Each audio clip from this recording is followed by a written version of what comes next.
Hey friend, I hope you're having a good day. So today it was 105 degrees here in Fort Worth, Texas, and it was it was terrible. My AC has been trying to keep up the whole day, and it's just been it's really really bad. But I have a fan going on in the background, and then Reggie is actually down here. A little bit ago, he was actually back there on the actual hardwood floor, and just trying to get at least some coolness. But now, right now, it's okay. But today we're gonna go ahead and talk about three of my street photography shots. Oh, and by the way, tomorrow it's gonna be 107 degrees. But yeah, that will just deal with that tomorrow. But yeah, we're gonna go ahead and talk about three of my street photography shots. And for the first one, it's going to be feeling the music. So feeling the music, this shot right here. So this shot again goes back to everything that I've been talking about whenever I started doing street photography, and the past 2 years, because I'm gonna go ahead and talk about how I started my street photography in another video. But in these shots right here, like specifically this one from Chicago, I was always going for that depth shot. That was like basically what I was trying to shoot as much as possible, the depth shots. So for this one, it was actually what actually caught my attention is that it was two people walking towards me, and then the person on the very right just ended up walking into frame at the last second. But I was actually trying to catch the two people on the very left, because one of them was walking totally normal, like, it's just a regular day. And the other one was jamming out to music, walking next to his friend. I'm guessing they're friends because they were walking next to each other, and they just kept walking close to each other as they were going. So yeah, they definitely know each other. But one of them was jamming out, and the other one was just all super serious. And I just thought, that alternating like emotion was perfect, because one of them is like super serious and the other one is like trying to jam out. It doesn't fit the scene, but I just really found it really interesting. That's why I ended up taking this shot, and that's why I ended up calling it feeling the music. I actually had a really hard time, so I ended up talking to somebody through Instagram. I'm pretty sure it was yesterday. Yeah, I'm pretty sure it was yesterday. But we ended up talking about how sometimes it's really, really hard to choose a song that you're going to either put on your story or put on your... Because right now what they have on Instagram is if you put just one photo, you're able to put a song with it. But since I put two photos every single time, one in color and one in black and white, I'm not able to add music to it. But if you put one photo, you can add music to it. So he had a really hard time trying to find specific music to put on this photo. And I also have a hard time I had a hard time whenever I had to put this on my story, because I couldn't figure out what song I needed to, use as the story's like music and everything for it to match the shot, and I wasn't able to find it. But after maybe 30 minutes of looking through a whole bunch of songs and just trying to find a feel for it, I ended up finding the song for it. But that's this shot, feeling the music. And then for the next shot, it's called Reflections of Connections. So there's a deeper thought in this, and then there's also just trying to make it artistic. So on the trying to make artistic side, this is actually really, really close to the comb in New York City, this comb right here. It's really close to that.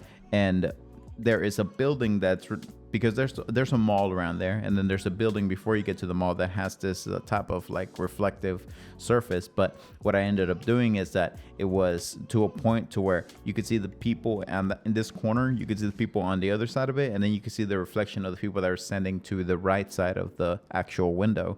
So it kind of made that contradictory type of artistic view, kind of like using a prism without using a prism.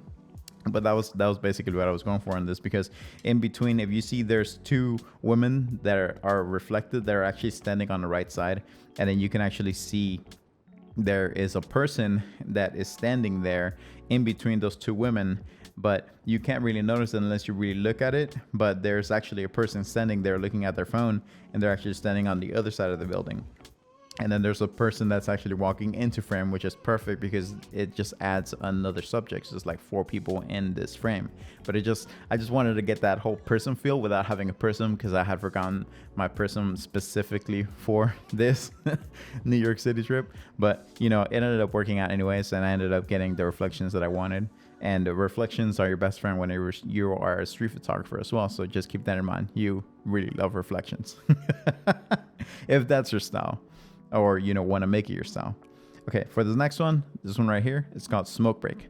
So for smoke break, this one kind of got inspired by the number of times that I would change. Okay, so I've done multiple vlogs whenever I've been to all these trips and stuff like that, but I don't put them on YouTube because it was just me trying to learn and trying to get comfortable with being on camera. And I ended up doing that whole thing for Germany too. I made a whole blog, I made a whole bunch of videos, but I didn't put them on YouTube or put them on any platform because I just wanted to find myself, right? I was just like preparing myself. It took me literally 3 years to be on camera like I am now and be like as comfortable as I am now being on camera. But it definitely took me a little bit to get there.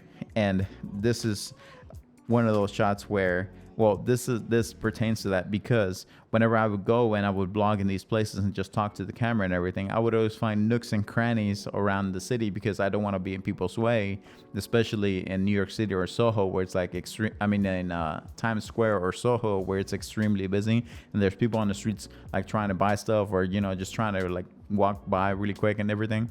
So you always find a nook or you find a door that isn't being used and you just stand in front of it, and basically I would like change batteries or I would set up my gimbal with my camera and everything, and I would just make it work, right?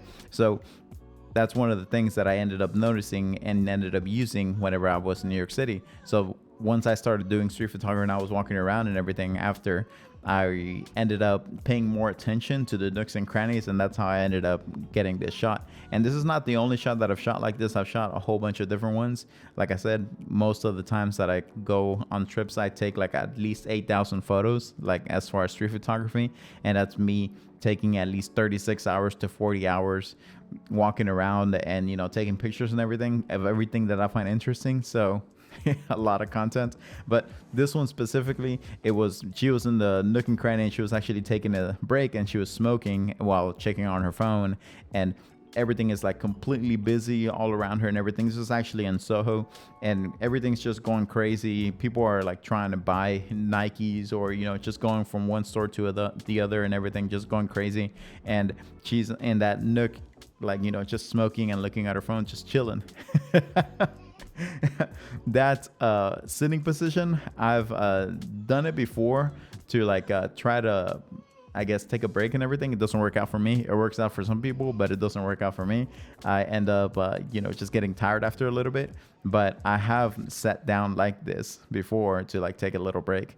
But basically she made it work and it looks good. I like it. And then as an added bonus, I ended up trying to capture somebody else on the reflection of the window that's right next to her, just kind of like adding something else instead of just taking a picture of somebody in a nook and a cranny, like a nook cranny or whatever, that little corner. Instead of trying to take that specific spot, trying to add something to it just to make it more interesting, right?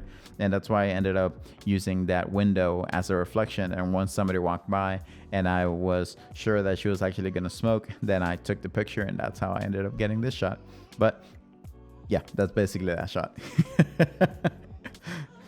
I really, really like, doing street photography and talking about these shots now like this. It's really, really cool to do stuff like this. And I feel like the fact that I love talking about it and the fact that I love street photography so much is one of the reasons why I do it and I keep doing it. A lot of people also show me a lot of support on Instagram, and I really, really appreciate it. So be sure to go down on the info and check out my Instagram. And I would also like to check out your work. One of the things that I want to go ahead and start doing, I was thinking about at the end of these videos talking about somebody specifically that inspires me, or I just really, really like their street photography and I want to talk about it. But instead, I think I'm going to do separate videos like that. And kind of like this, I kind of like this 3 format that I really like. I'm going to go ahead and do like 3 street photographers, and I'll go ahead and go in depth into their shots. And again, it's just like my perception of their artwork. It's not necessarily what they're trying to portray, but it's just, you know, how I view it and how I see it, and how it inspires me. That's basically what I'm going to be talking about. But I want to make specific videos for that, and I'll go ahead and message and talk to the people if they're still alive.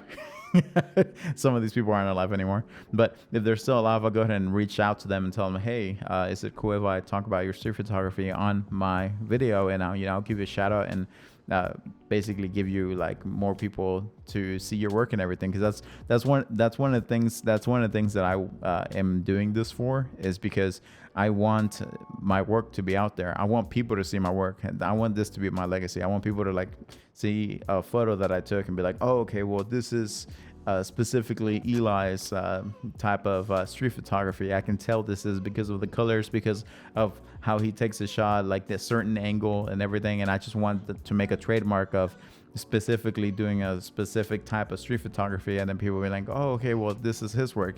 And that's what I want my legacy to be. So I'm going to go ahead and, you know, keep doing this and upload as much as I can and just show you guys as much of as I can about street photography, and then explain my shots to you guys. Maybe get a little inspiration about this type of street photography that I do, and maybe it inspires you to go out there and do street photography as well. But I hope you specifically I hope you have an awesome night, and I'll go ahead and catch you next time.